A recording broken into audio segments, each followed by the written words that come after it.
Bismillahirrahmanirrahim. Alhamdulillah wassalatu wassalamu ala Rasulillah wa ala alihi wa sahbihi wa mawalah. Asyhadu an la ilaha illallah wahdahu la syarikalah wa asyhadu anna Muhammadan abduhu wa rasuluh. Alhamdulillah atas nikmat yang telah Allah berikan kepada saya. Pada kesempatan kali ini saya akan sedikit menjelaskan salah satu hadis yang terdapat pada kitab Bulughul Maram. Tepatnya ada dalam kitab nikah dalam bab qasman atau pembagian. Insya Allah pada video kali ini saya akan menjelaskan dua hadis, yaitu yang diriwayatkan dari Aisyah radhiyallahu anha dan Abu Hurairah radhiyallahu anhu. Langsung saja kepada hadisnya. Hadis yang pertama itu adalah yang diriwayatkan oleh Aisyah radhiyallahu anha. An Aisyah radhiyallahu anha qalat, dari Aisyah radhiyallahu anha ia berkata, kana Rasulullah sallallahu alaihi wasallam, keadaan Rasulullah sallallahu alaihi wasallam yaqsimu baina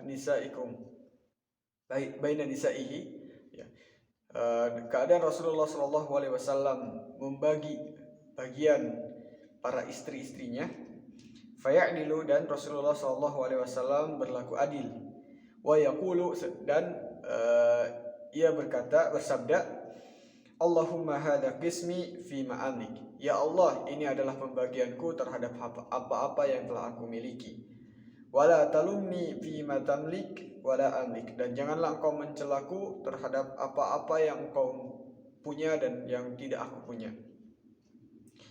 Rawahu arba'ah, diriwayatkan oleh 4 imam arba'ah, yaitu 4 imam sunan, pemilik kitab sunan.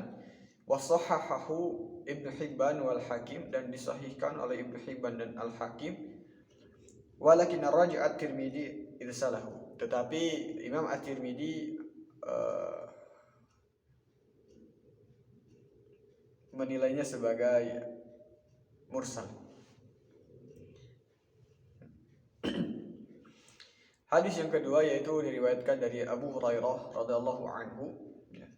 An Abi Hurairah radhiyallahu anhu, anin Nabi sallallahu alaihi wasallam qala, dari Abu Hurairah radhiyallahu anhu dari Nabi sallallahu alaihi wasallam ia bersabda, man kana lahu imra'atani, barang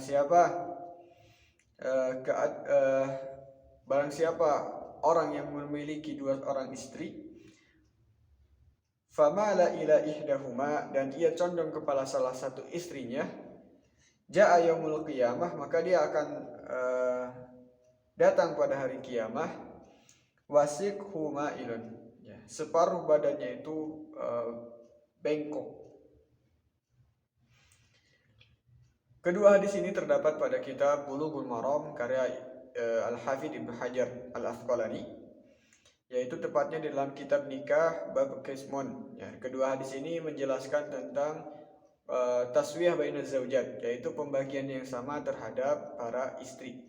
Kedua hadis ini menjelaskan bagaimana pembagian yang harus dilakukan oleh seorang suami yang memiliki lebih dari 2 istri. Hadis ini ditujukan kepada orang yang berpoligami, yang memiliki lebih dari 1 istri. Sebelum kepada makna hadisnya, hadis yang pertama ini diriwayatkan setelah ditakhrij, ditakhrij menggunakan software Haditsoft, dengan kata kunci Allahumma hadza qismi fi ma'amlik, maka diketahui ada beberapa hadis yang diriwayatkan oleh beberapa imam, yaitu diantaranya adalah Abu Daud, hadis nomor 1822 di dalam sunannya, kemudian At-Tirmidzi di dalam sunannya juga di hadis nomor 1059, kemudian An-Nasa'i di dalam sunannya hadis nomor 3882, dan Ibnu Majah di dalam sunannya 1961, dan Imam Ad-Darimi di dalam sunannya juga nomor 2110. Adapun hadis yang kedua dicari juga dengan menggunakan software Haditsoft dengan kata kunci man kana lahu imra'atan, yaitu ditemukan ada beberapa hadis yang diriwayatkan. Yang pertama adalah oleh Imam Ahmad di dalam musnadnya, hadis nomor 7595 dan juga 8212 dan 9709. Kemudian Sunan Abu Daud, ya. Imam Abu Daud di dalam sunannya yaitu nomor 1821, Imam At-Tirmidzi di dalam sunannya 1060, An-Nasai di dalam sunannya 3881, dan Ibnu Majah 1959, juga Ad-Darimi di dalam sunannya nomor 2109. Jadi kurang lebih di dalam hadis yang pertama itu diriwayatkan oleh 5 imam, ya, 5 imam hadis di dalam kitab sunannya. Kemudian juga kalau hadis yang kedua itu diriwayatkan oleh 6 imam, ya, 6 mukharij, yaitu Imam Ahmad, Abu Daud, At-Tirmidzi, An-Nasai, Ibnu Majah, dan Ad-Darimi. Ya.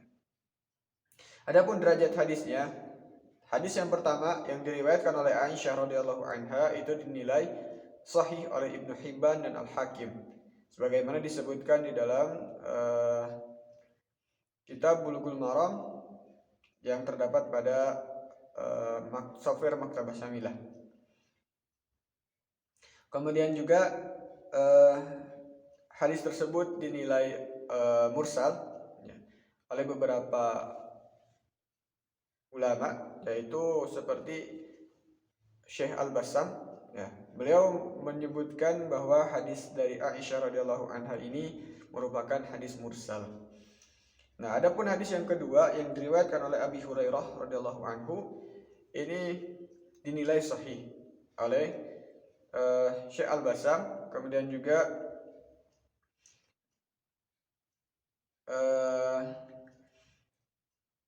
Syekh Albani dinilai sahih karena rawi-rawinya itu dapat dipercaya atau thiqah. Nah, untuk yang selanjutnya mungkin kita akan membahas tentang faidah hadis atau makna hadis yang terdapat pada dua hadis ini. Ya, hadis yang pertama, di sini disebutkan bahwasanya Rasulullah Shallallahu Alaihi Wasallam membagi bagian untuk para istri-istrinya, ya, dengan adil. Nah, setelah beliau membagi bagian terhadap istrinya itu dengan adil, beliau bersabda, Allahumma hadza qismi fima amlik. Ya Allah, ini adalah pembagianku terhadap apa-apa yang aku miliki. Wala talumni fima tamlik wala amlik. Dan janganlah engkau mencelaku terhadap apa-apa yang kau miliki dan aku tidak memilikinya. Di sini menunjukkan, yang pertama di dalam hadis ini yang menunjukkan adalah bahwasanya Rasulullah Shallallahu Alaihi Wasallam berlaku adil kepada para istri-istrinya. Ya, yang menyebutkan di sini adalah Aisyah radhiyallahu anha, ya, selaku istrinya, yang mana ia juga melihat langsung bagaimana Rasulullah Shallallahu Alaihi Wasallam membagi bagian kepada para istri-istrinya yang lain. Maka dinilai adil itu oleh seorang Aisyah radhiyallahu anha. Maka di sini hadis ini menunjukkan bahwa Rasulullah Shallallahu Alaihi Wasallam berlaku adil kepada para istrinya. Namun di sini ada lanjutannya, yaitu bahwasanya setelah beliau membagikan secara adil, beliau bersabda, meminta ampunan kepada Allah, meminta perlindungan kepada Allah, meminta agar Allah tidak mencela kepadanya atas pembagian yang telah dibagikan oleh Rasulullah SAW. Ya. Mengenai pembagian di sini, Rasulullah SAW tidak diwajibkan untuk membagi bagian secara adil terhadap para istri-istrinya, dan itu merupakan suatu keistimewaan, ya, bagi Rasulullah SAW berdasarkan dalil, yaitu di dalam surat Al-Ahzab ayat 51, bahwasanya Nabi SAW tidak diwajibkan untuk membagi bagian terhadap para istri-istrinya itu adalah secara adil. Tetapi di dalam hadis ini menunjukkan bahwasanya Rasulullah Shallallahu Alaihi Wasallam itu membaginya secara adil. Bahkan setelah Rasulullah Shallallahu Alaihi Wasallam membaginya secara adil, ia masih meminta ampunan kepada Allah Subhanahu Wa Taala terhadap apa yang dilakukannya. Hal ini menunjukkan bahwa Rasulullah Shallallahu Alaihi Wasallam memiliki ketakwaan dan akhlakul karimah dan juga warok yang sangat luar biasa.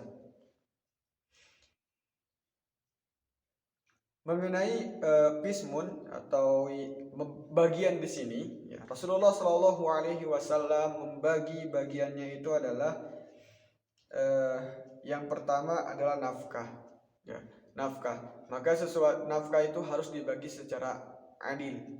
Kemudian juga bermalam di istri-istrinya itu atau menggauli istrinya itu harus secara adil juga. Rasulullah Shallallahu Alaihi Wasallam membaginya secara adil, dan juga penerimaan yang baik atau dan yang sebagainya.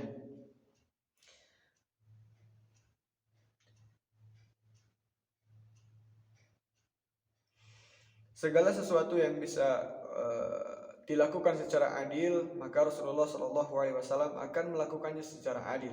Ya, seperti halnya tadi membagi masalah nafkah dan juga giliran atau bermalam di rumah istri-istrinya, dan juga penerimaan yang baik atau perlakuan baik kepada istri-istrinya secara adil juga.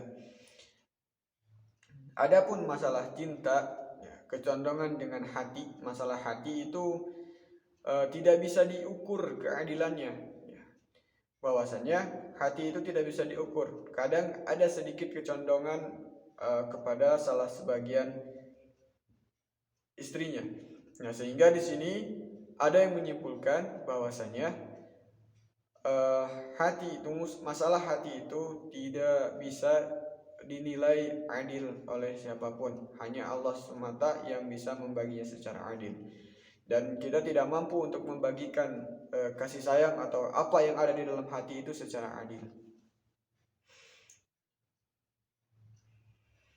Kemudian hadis yang kedua di sini yang diriwayatkan dari Abi Hurairah radhiyallahu anhu, ya, bahwasanya di sini menyebutkan Rasulullah Shallallahu Alaihi Wasallam memberi peringatan atau memberi ancaman kepada seorang suami yang memiliki 2 orang istri dan ia lebih condong kepada istrinya yang satu, ya, tidak keduanya tetapi salah satunya.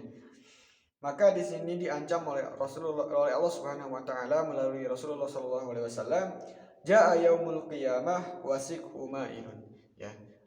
Datang pada hari kiamah dengan badan separuh badan yang bengkok, ya. Condong, separuh badan yang condong atau miring. Di sini di dalam hadis ini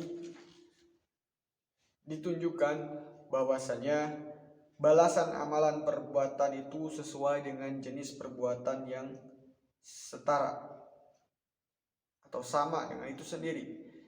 Ya. Di sini Rasulullah Shallallahu Alaihi Wasallam memperingatkan bahwasanya orang yang condong atau tidak adil kepada para istrinya, ya, dalam hal pembagian, yaitu pembagian yang telah disebutkan tadi, maka ia akan condong juga di hari kiamat nanti. Ia akan datang dalam keadaan condong atau miring karena ketidakadilannya tersebut.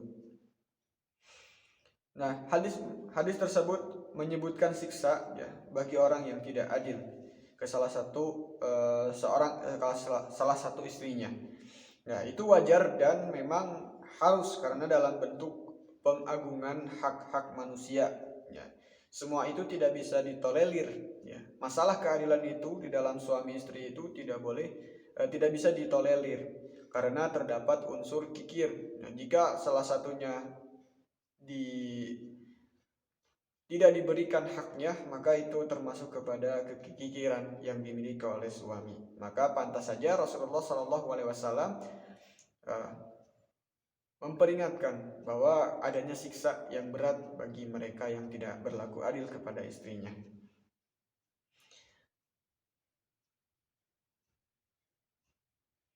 Dalam kedua hadis tersebut dijelaskan bahwasanya pembagian hak terhadap istri-istri itu, yaitu baik itu dalam masalah nafkah ataupun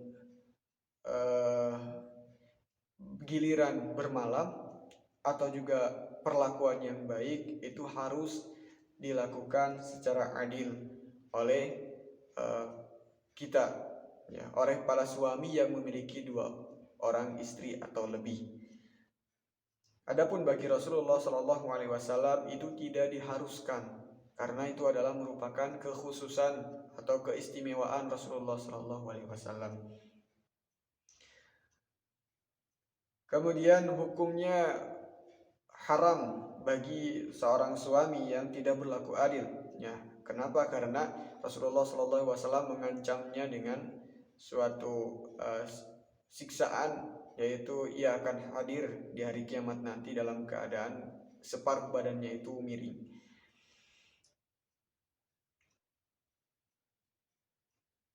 Dasar atau landasan pembagian waktu giliran, masalah pembagian waktu giliran di sini dihitungnya itu adalah malam. Kenapa malam? Karena waktu malam adalah merupakan waktu di mana orang beristirahat, orang mencari tempat perlindungan, maka itulah digunakan untuk penghitungan masalah giliran bermalam. Adapun siangnya itu digunakan untuk kehidupan di dunia, yaitu baik itu bekerja atau yang lainnya. Mungkin itu saja yang bisa disampaikan. Mudah-mudahan menjadi manfaat untuk kita semua. Tutup saja dengan doa. Rabbana hab lana min azwajina wa dzurriyyatina qurrata a'yun waj'alna lil muttaqina imama. Rabbana atina fid dunya hasanah wa fil akhirati hasanah wa qina adzabannar. Aqulu qouli hadza wa astaghfirullaha li wa lakum. Wassalamualaikum warahmatullahi wabarakatuh.